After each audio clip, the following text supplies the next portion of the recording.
dumating si Sam alas 4 ng umaga. Umalis po siya doon ng alas 7 ng gabi. Grabe yung kaba ko po kasi first time niyang mag-drive sa sa expressway na po. Yan na yung car niya. Andun. Yung puti. So, syempre pagka nanay ka talaga, grabe yung kabado mo pag malalaki na yung bata na po. Kasi syempre, may lakad-lakad na rin sila. So, syempre, ayan talaga. Hindi ako nakatulog. May dentist pa naman kami ni Frank. Ayan.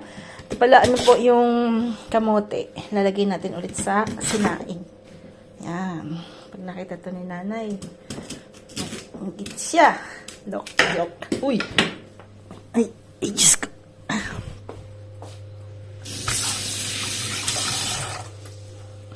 Feels like 17 degrees.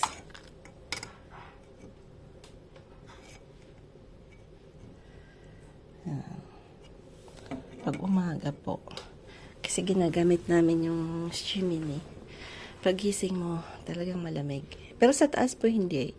Dito lang sa baba. Kahit pinapalitan na namin yung bintana,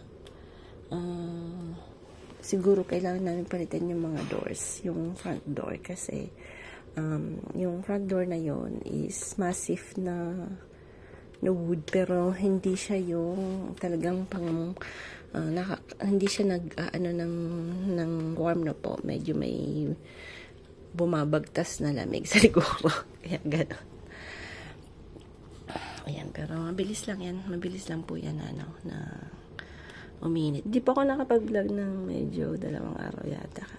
Kahapon hindi. Kasi masama po yung pakiramdam ko. Nawaan pa ako ni Frank. Yan, nawaan ako ni Frankie. Pag mag-asa talaga, hawaan. Joke. Bigayin ng sakit. Pero hindi naman ganun malala. Hindi ako linagnat. Medyo masama lang yung pakiramdam ko. Tsaka yung boses ko nag-iba ng konti. Medyo naging husky. No joke. Ayan. Mamaya po mainit daw kasi 2 days din kaming ulan talaga. As in, hindi talaga, mula nung umuwi kami, wala talagang yung init na maganda. Yung first 1 day lang yata yung uminit, yung nagkuha tayo ng kamote. After that, talagang maulan po. So, mamaya daw mainit, so ayusin na naman yung garden. Ayusin daw ni Frank yung garden kahit hindi pa siya 100% na magaling. Sabi ko nga, wag masyadong, dahan-dahan lang na po.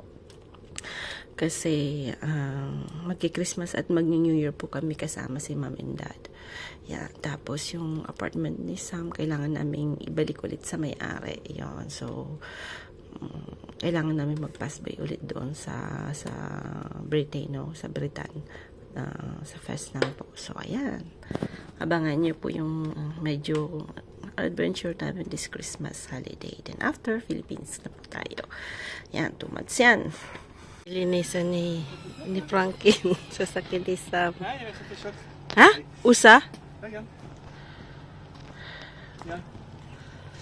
Hindi na po. Ayan. Nag-ayos-ayos na po ako sa labas. Lalinis ko po yung natin ng manok. Kasi ang daming ipot dahil lang araw kong dilinisan. Ay, sumapa naman yung pakaramdam ko. Medyo may sipon ako. Nakita ko mag-aalas na po pala. Mag-aalas 11. So, nagmadali akong magluto ng sausage lang po tayo. Dahil, lang yan.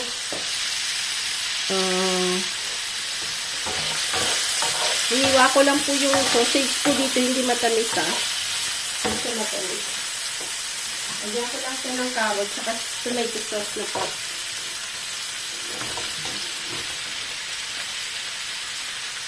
Tapos, ang kapartner niyan kanin.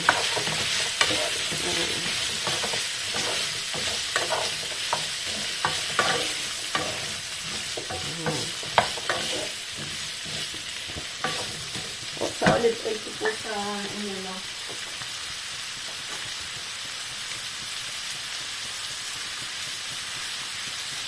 Tapos, lalagyan ko dito ng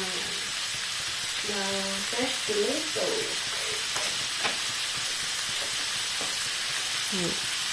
Ayan, tomato. Mamadali sumalay.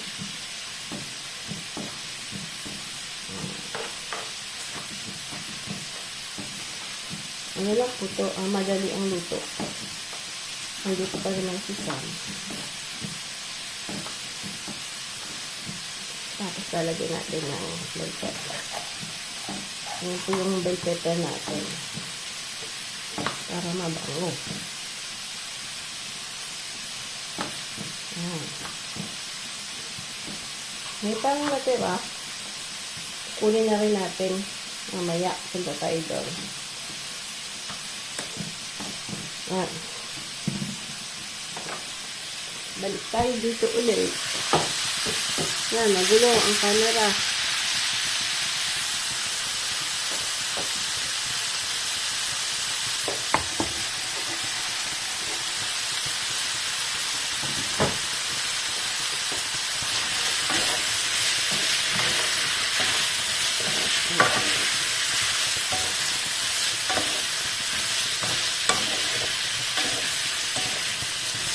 Hindi ko pa yan lagyan ng asin or something. Ano ko muna siya. Parang pinapatusta-tusta ng konti. Pinapalabas ko lang po yung odor ng ano. Lalagyan natin ng konti ang hang.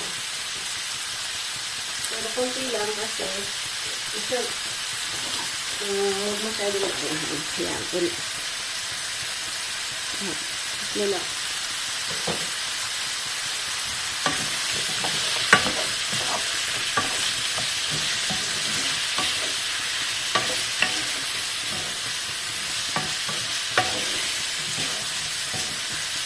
Para maiba naman po yung ano.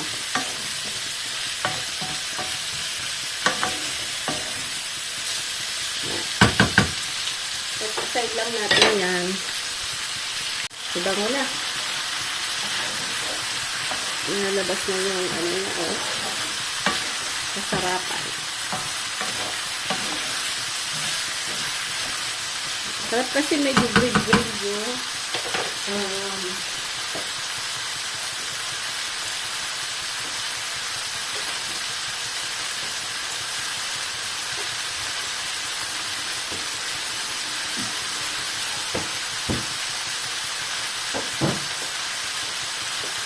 lalagyan natin. Pero, ano yan, mushroom. Dalawa na lang natira kasi yun po yung pinapakain ko kay Sam. Dalawa na lang natira. Ito po, pagka linilinisan, next time papakita ko po. Hindi po yan binababad sa tubig. Binabras-brasan lang ng konti. Para kasi nag-absorb po kasi yan ng water. Yung mushroom.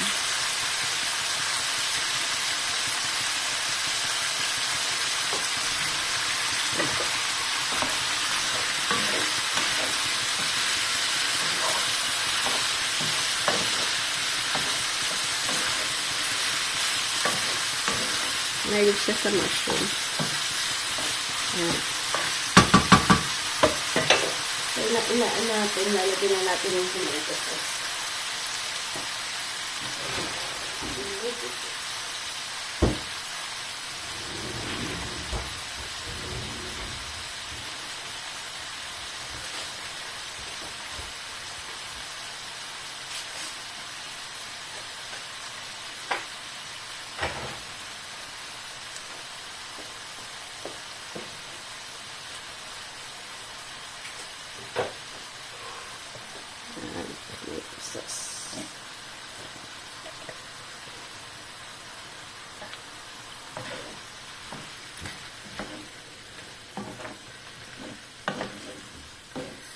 Dinuan natin ito.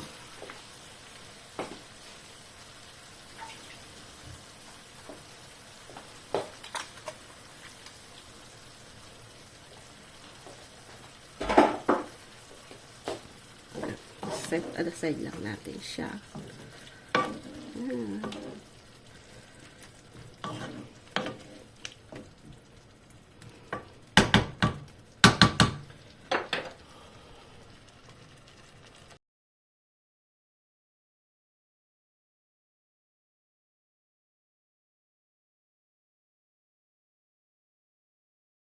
Tayo. So, mamaya ipapakita ko po kung paano namin gawin yung broccoli dito. Yan.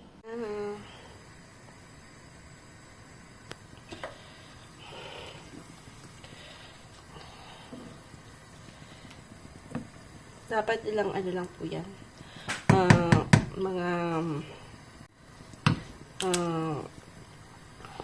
siguro wala nga 5 minutes. Pagka kumulo po, 10 minutes.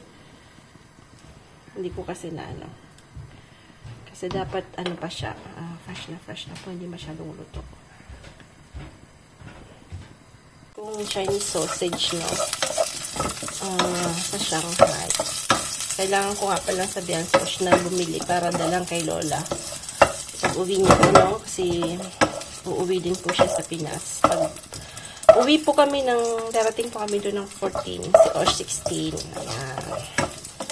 So, magkakasama tayo. Kami po 2 months, pero si Osh 2 weeks lang kasi may school siya sa Shanghai na po.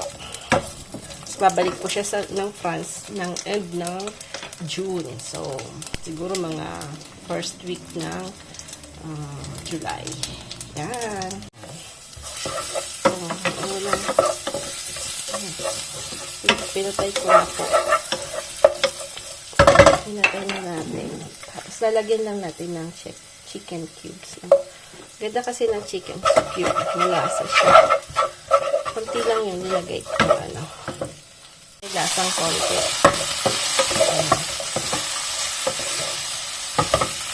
Tapos lalagyan natin ng ano tawag nito?